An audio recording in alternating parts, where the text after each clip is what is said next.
Hey guys, I'm Ben. And I'm Tommy. And we're talking mechanics. We are talking mechanics. And we're going to skip a mechanic. We made an executive decision. We did. I don't know if we can make an executive decision. We came to an agreement. We had to go to our superiors. The next mechanism on the list should be resource management. Now, I want you guys to let us know if you want to see a resource management list. When we made the list, I don't think I thought it through so much. Yes, because Tommy had to include this in your list of mechanics. I did. And I still think it's a great part of a game. Yes, but as Ben was explaining this to me, it's not necessarily a mechanism. So, let us know if you want to see us struggle and put together a list. We're happy to do it. If people want it. We're here to please you. But we're moving on to top 5 deck/pool building games, which is an actual mechanism. Which we won't get as much grief about. Hopefully. So, do you want me to start? Yeah. Well, okay. Let's just deck pool building. It's self-explanatory. Right? Yeah, there's not much caveating, which is a word that you have to do here. I don't feel like there's too much, anything that I looked at some things and a lot of stuff said deck building, and I was like, that's not deck building because it was more of a hand management kind of thing. Things like Concordia, Mombasa, these are not going to be games on my list. I left it at, you need a deck that you're drawing from. Okay. If it is a hand of cards that you're adding to. Or a pool that you're drawing from. Yes, a pool or something that you're drawing from, creating what you're doing with for your turn. Well, let's go ahead and get started. Kick it off. Number 5. My number 5 is a newer-ish game. And this was actually, I think this was Spiel des Jahres winner last year. Ooh. Quest for El Dorado? Nominee, maybe? Nominee? I don't remember. Yeah. You've got it right there. We can probably look. But we're not going to. No. It's the Quest for El Dorado. I really like this game. I'm not a huge deck building fan. No. This is more so your list. Well, it was on my list and not yours. So. Yes. But I do enjoy this game. This was fun. I like how the different cards made you do different things, but I think all the cards were available in every game or something. I don't remember exactly. Yeah, so you start off with every card is in every game, but once one type of card is depleted, that's when you get to choose to pull down another stack of cards. Right, yeah. Making that available. So not all really cards are available at once, but you have control over what cards become available. I also really like, that you have a hand of 6, I think. Yeah, I think you're right. And maybe it's just me, but a hand of 6, it's like that extra card. Yeah. It's like you usually have a hand of 5 and it's like, shoot, I just need one more card. If I had one more, I could do so much more. And that's 6. It just makes it's just more fun. It's percentages. One card is not a lot, but going from whatever percentage 5 is to percentage that 6 is. There's a math guy. Yeah, do the math for us. Yeah. No, but I really did enjoy this game. And as opposed to a lot of deck builders, this is one that's very accessible. Very light, and it's not Dominion, it's not. Yeah, sometimes deck builders can be off-putting because they're so... Newsflash, that one's not going to make my list. Newsflash. Okay. Well, I will move on to my number 5. Take it away. My number 5, I'm kind of cheating here. I cheat all the time, ask Tommy. Is one of 2 games because they're very similar. And I don't think I prefer one over the other, and that's hardback and paperback. Okay. They're just universally good. I don't think I've ever taught the game to someone and have them dislike it. I mean, McKenna doesn't like word games, and she likes it. Yeah. The fact that you get to sit there and puzzle out on your turn and build a word, it makes you feel clever. It's rewarding. The downtime can be a little bit on the heavy side. Well, the most frustrating part is you're like, oh, Constantinople. And then somebody's like, I don't know what to spell. It's like, you've only got that. Yeah. That's the only word that you're able to spell. Yeah. And it's nice because once other people's turns, you're sitting there puzzling out your word. And even when you think you have a word, you can be like, well, maybe I can do something better. There's quite a bit of downtime when you have people that have a rough time with words. Yeah. But they're both different. Paperback is more a la Dominion with the card row that you're buying from. Right. And then hardback is more Star Realms with different factions that you can combo together, and really it comes through like an Ascension style. So they're different, but they're very similar. I would recommend either one to anyone. Hardback and paperback. Yeah, good call. Good call. Thank you.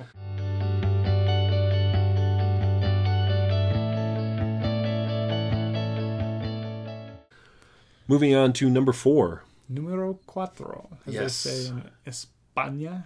Yes. I'm going to cheat here for a second. Hey, wait, and I might get a lot of crap for this. I'll give it to you. But mostly, I'm going to say Hyperborea. Okay? For those of you who have not played Hyperborea or have not... Probably many of who do not recognize Hyperborea, it's the box that looks really epic. That's a Euro game. Yeah. And this is...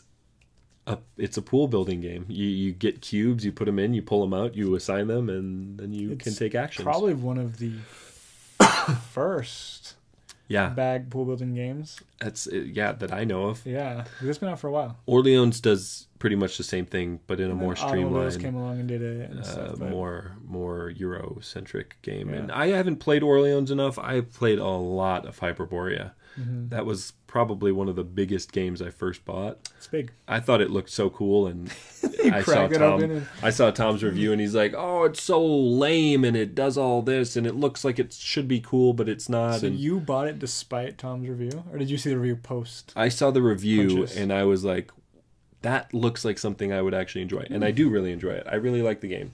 I did sell my copy because I think Scythe kind of gave me a similar feel. Obviously, it's way different mechanisms, but the map and the territory control and stuff. Yeah, exactly.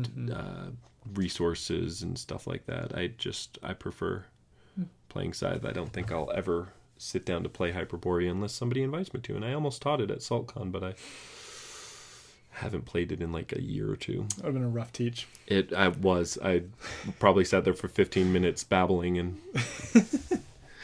Anyway, my number 4, Hyperborea. I cannot comment. Orleans. Not even the same.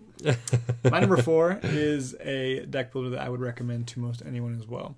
I feel like there are a lot of deck building games, but there's not a lot that I would recommend to anyone. Right. But along the same lines, this is Clank. So it is also an Ascension-style deck building game where you can't go into it with a ton of strategy. It's not like Dominion where someone's going to sit down and puzzle out, okay, Yep, I know what I'm doing the whole game. That should win me the game. Like, you can't do that. It's just turn to turn, you're buying the cards.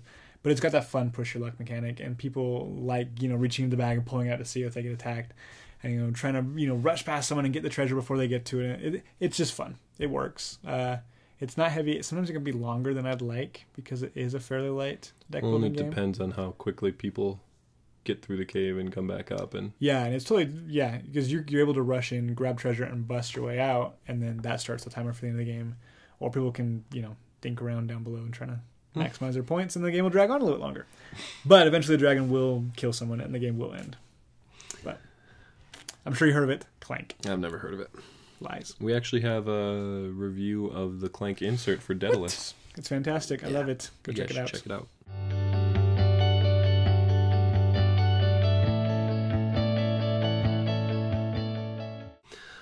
My number 3, because we're just moving right along. We are, because it's a great list. Yeah, well, it's not. My number 3 is Thunderstone Quest, and this is probably the only hardcore deck builder that I will want to play. I'm not a big deck builder fan. This does it pretty well. Obviously, Quest for El Dorado, but that's super light. This is like a 3-hour game. It can be longer, more players. Yeah, but it's fun. It's really enjoyable, and it's cool upgrading your cards and making those decisions on what to call and what not to. And love this game. Really, really good. That's Thunderstone Quest. My number 3. And we've got a review for it. Go check it out. Yeah. We've got a review for this other one as well. I think, yes. Maybe. My number 3. It's on his list. We didn't collaborate. But it's on his list. My number 3 is Great Western Trail. It's not on my list. Lies. This one, deck building is I don't want to say a small portion of it, but it is one of many mechanisms within the game. Yeah. But I enjoy the deck building in this a lot because you don't have a big deck and there's not a lot of variety in it.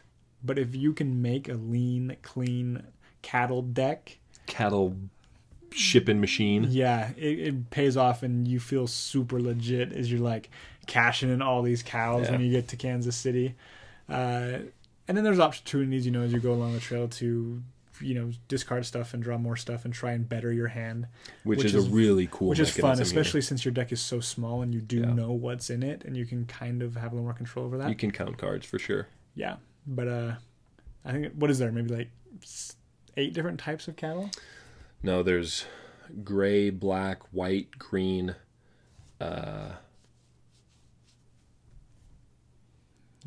Blue, red, yellow, brown, purple, and I think there's one more that I can't remember. So I think there's 9. I think there's 10. There's 9 or 10, but there's not a lot of different cards you can have in your deck. So it's very different in that aspect. Well, and the cards that you're adding also give you points at the end of the game. That's right. If you get some, just like most deck building games, there are cards that are worth points, and that's a strategy in of itself. But it's part of that. It's part of it doesn't have to be a main aspect of the game, but it can if that's the route you want to go down. Yes. So I really do like it, and that's why it's my number 2. Great Western Trail. Let us pause for a title sequence. Ring.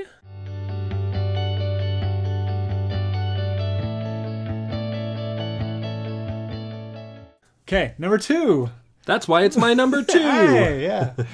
Yeah, Great Western Trail. For everything that we've already talked about, this game is amazing. I really, really love the deck building in this game. And I love that it's not the whole game. I love that it's part of it, and you can utilize it as much as you want. There's even cards that you can acquire and then throw in there, and you can discard them if you need to.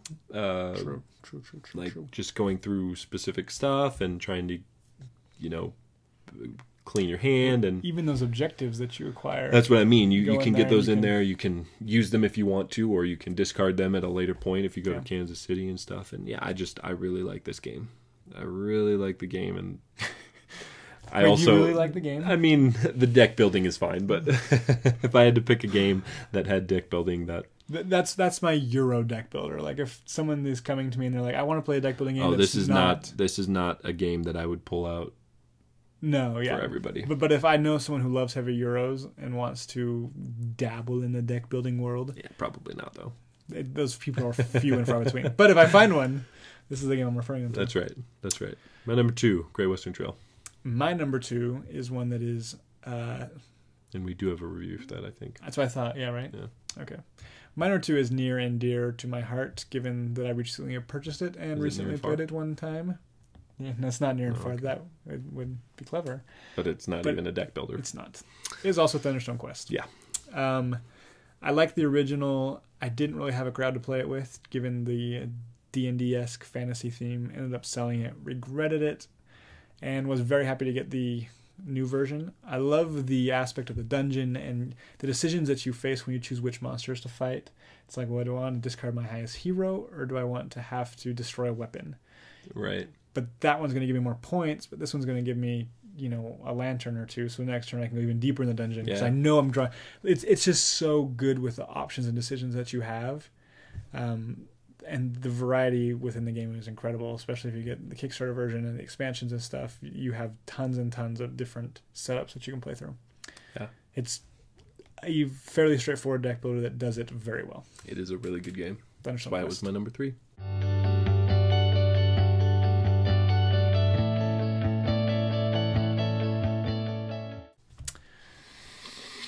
Number 1. Who's ready? I won last time. Yeah, you did, but that was with Rain or You. It was. Rainer was my good luck charm. Yeah, it's not going to happen again. Wait, I thought we did 1, 2, 3, shoot. I was going to win. Yeah, you know you weren't. Who shoots? It's gun. There's no guns. We always shoot. No, you never shoot. Just go. I can't even win rock, paper, scissors. I can't even play it right. You didn't even... No, I can't even do it right. Just go. Okay, we'll do it your way. 1, 2, 3. You go first. We just lost a lot of time doing that. My number 1 is one of my favorite games of all time. It is none other than Ordines. That's a terrible game. It's a fantastic game. Never would have made my list in 100 years. The game is beautifully forgiving in that you can teach the game to new people, even though it is a mid to heavyweight Euro. But you're just pulling stuff from your bag, and if you set yourself up right, even if you don't, you just have a plethora of options. You know, you can send 2 people over here to cart across and go to the other city and pick up a good. Or if you don't want to do that, you can use one of those people to go over here, and together with your farmer, you can go ahead and get someone new. Or, you know, you want to send your knights out. And there's just so much you can do. Literally haven't played this game since I met you. Yeah, it was honestly, was it the first time we went? It was the first time we got together here to play. And it's just so good as you're working out and puzzling through how you're going to assign your people. I don't know. It's got to play it again. Each person just has their own thing, and you can go heavy, but you have to be careful because if you go too high on the knight track, allowing you to draw lots of people out of your bag, now your bag's full of knights, which is going to, you know, really make you struggle as you're trying to be effective. So there is a managing your deck, your bag aspect, but the puzzle each turn as you're pulling your pieces out and making a bag that's lean, mean, and accomplishes what you're trying to do is just awesome. And then you throw in the expansions. The co-op one is just, I've never played a Euro game that felt so Euro-y, but that was cooperative. Like, it does not change Orleans at all. All it does is just gives you a common goal that you're fighting together to do. It's awesome. You need to play it. But it's a game I highly recommend. It's back in print now. Go find it, pick it up, play it, love it, get the expansions, and never let it go. Interesting. Did I sell them on it, do you think? Probably not. Dang it. I'm not sold. What do you think my number 1 is?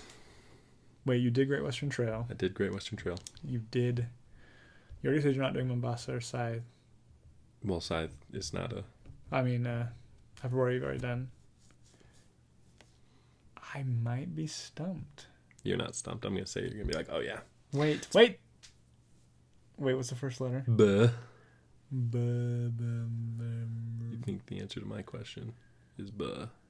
Go, I don't know. Baseball Highlights 2045. Oh, yeah. Love this game. You're right. So much. I have not played a 4-player game of this. I don't know if I ever will. I don't. This is a 2-player game, and this is just such a quick... Not quick. It's not quick. But the games that you're playing are quick. Like, the rounds that you play are pretty quick. And I just love the back and forth of this game. I play a card, you play a card, I play a card. It's glorified rock, paper, scissors, but it works so well. That's maybe why I don't like it. It's glorified rock, paper, scissors. I like it. I love it so much. I'm gonna hit this. I'm gonna do a home run. I'm gonna stop it. Okay, I'm gonna threaten a triple. I'm gonna stop that.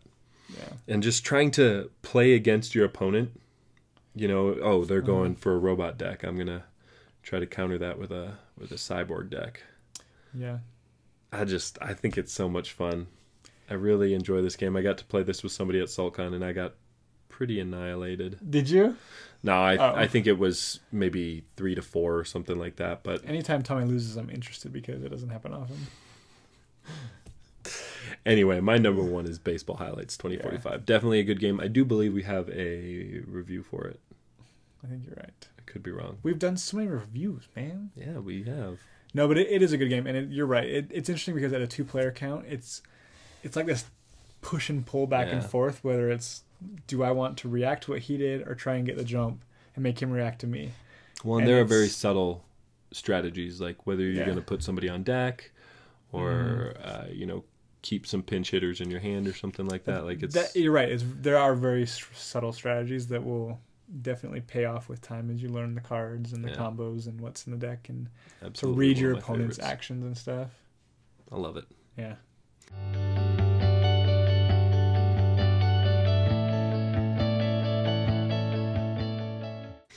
Well, that's our top 5 deck/pool building games. You'll notice that we do not have a lot of traditional deck building games in our list. Because we don't like them. I don't know. It's because I don't like them. Whether something's missing or we want more. It's just... I don't know. I am not a fan of top decking. Top decking is not my idea of a great game. You know, I need these 2 cards to work together. Hey, I got the same exact card 3 times, and I didn't have the 1 card to accompany them either time. Yeah, I can see the appeal of deck building to players who formerly played stuff like Magic and Pokemon and Yu-Gi-Oh! Well, and it's a cool idea, but I've never seen it implemented with the exception of, Thunderstone Quest and, some other things. That allows for more control of... Where it's a... Yeah, exactly. Mm-hmm. Yeah. Yeah, but there are lots out there, and there are lots of good ones. Sorry we didn't mention some of your favorites, because I'm sure that there are some we didn't mention. We're gonna get destroyed on this one. But we still want to hear about it. Tell us about your favorite deck building games, and maybe we'll go give them a look. Maybe we won't. You don't have to know. Well, thanks for joining us, guys. Make sure you go and check out the reviews for the games that we did mention. See our thoughts on them, and make sure you like, comment, share, and subscribe, and we'll see you guys next time. Bye.